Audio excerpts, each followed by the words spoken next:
I had disliked a lot of things that he was saying, and how he was acting, being that, me, I'm a real individual. I just felt like, we was all cool at one point in time. And now remember this. Sounds familiar. No. I was older than Canelo is when I beat Canelo. So now imagine seeing Canelo at 36 and me at 36 and we fight. 4 world champions, 5 divisions conquered, best defender of all time, right? Bud Crawford surpasses him in accolades because of the undisputed in 3 divisions. Both of them are fighters that fought great into their late 30s. However, Floyd has a deeper resume than Bud Crawford. In a live interview, Terence Crawford addressed Floyd Mayweather and his own legacy with full confidence. He stated that Floyd's time in boxing has already passed, making it clear this is his era now. Crawford emphasized that Mayweather's reign has ended and the focus should be on him as the present face of the sport. Speaking with certainty, he positioned himself as the fighter carrying boxing forward for today's generation. Because for Jake and Tyson and some people like the likes of Carl Froch viewed that as an endorsement. Like, look, man, I'm just working. It's a big opportunity to be on Netflix. I didn't put the fight together. I'm not paying these guys. So, let's chill out. But all right, I'm not going to poo-poo this. I just don't know what CSI is.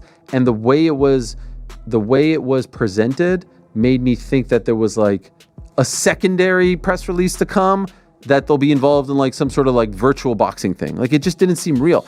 You know why it didn't seem real? I'll tell you why. There's no date attached to it. There's no venue attached to it. Forget rules, exhibition, not exhibition, weight. I mean, here's a guy who fought a heavyweight fighting forget all that.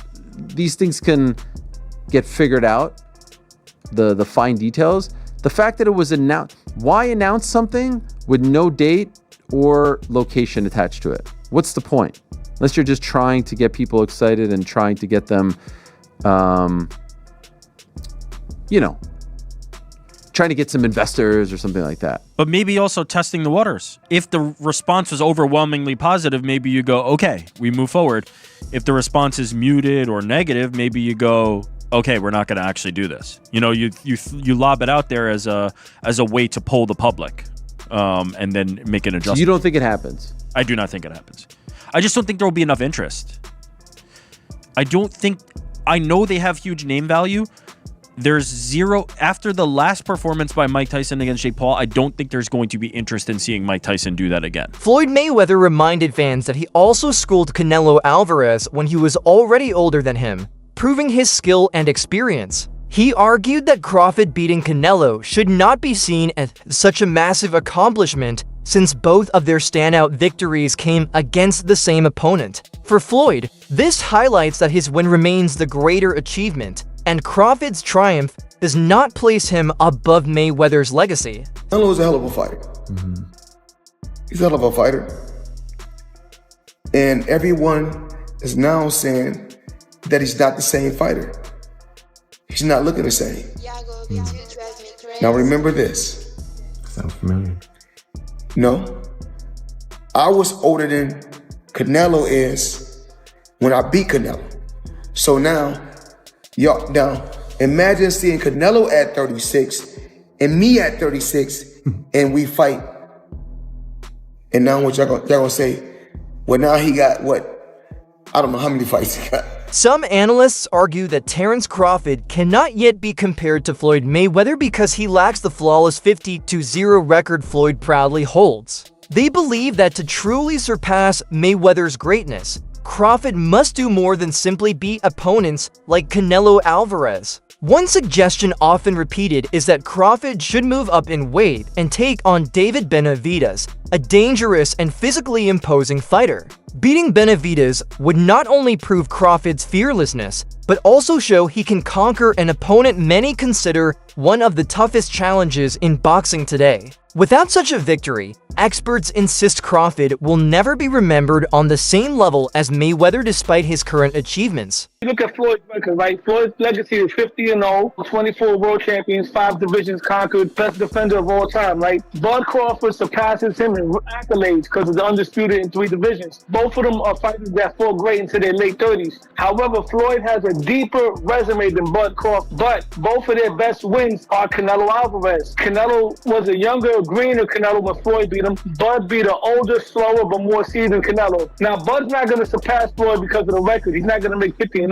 Bud has to separate himself. What he has to do is do something that Floyd didn't do. Take on the challenges that people are scared for you to take. Just that's what separates Leonard and Duran from the rest. If Bud Crawford beats David Benavidez, he will surpass Floyd Mayweather as far as on the all-time list. As of right now, if Bud Crawford retires, I would have him somewhere around the top 5, top 6. Trainer Robert Garcia has a different perspective. He believes Crawford is unlikely to risk his legacy by taking on David Benavidez. According to Garcia, Crawford is an intelligent fighter who knows how to secure his place in history without putting himself in unnecessary danger. Benavidez represents a huge size advantage and poses a serious threat that could potentially end Crawford's unbeaten streak. For Garcia, the risk outweighs the reward since Crawford already has an incredible resume and does not need to prove himself by fighting outside his natural division. This stance highlights the ongoing debate between taking legacy-defining risks versus preserving a nearly perfect career. There's no way. Crawford just got the biggest win in his career and one of the biggest wins in history. He doesn't need to go out there and risk. But it is too big, too strong. We don't want to see a champion do so much and accomplish so much and then end his career with a bad choice, a bad fight that he shouldn't take. I wouldn't do it.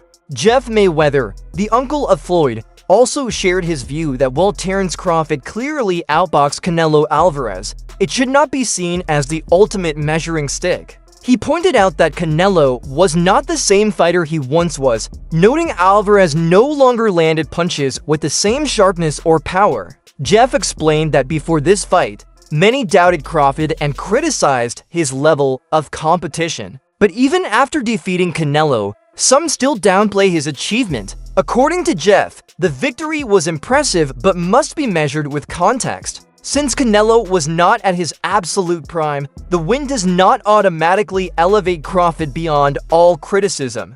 You know, Canelo knocks him out in the first half of the fight because he couldn't handle the power. Right. And obviously that proved not to be, or to be the case, that Crawford could definitely handle the power. Were you surprised that, you know, it didn't look like, you know, maybe once or twice it looked like maybe Crawford felt it, but never in any kind of real trouble? Yeah, I don't think that Canelo really hit him. I mean, he hit him a couple times clean, but I mean, Crawford, you know, Crawford's a big guy too. Crawford took it like it was nothing.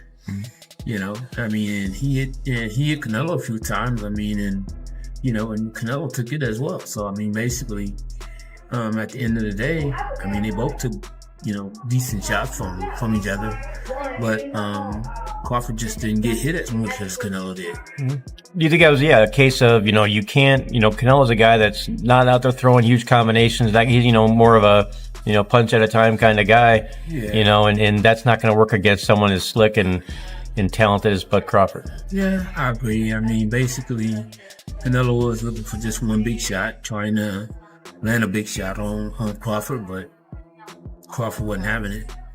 And Crawford at times would say, you know, I guess he would say to himself, you know, I need to, you know, do a little more work. And basically, and it seemed like he just did that, and he would let his hands go. That's it for today's video. Stay tuned.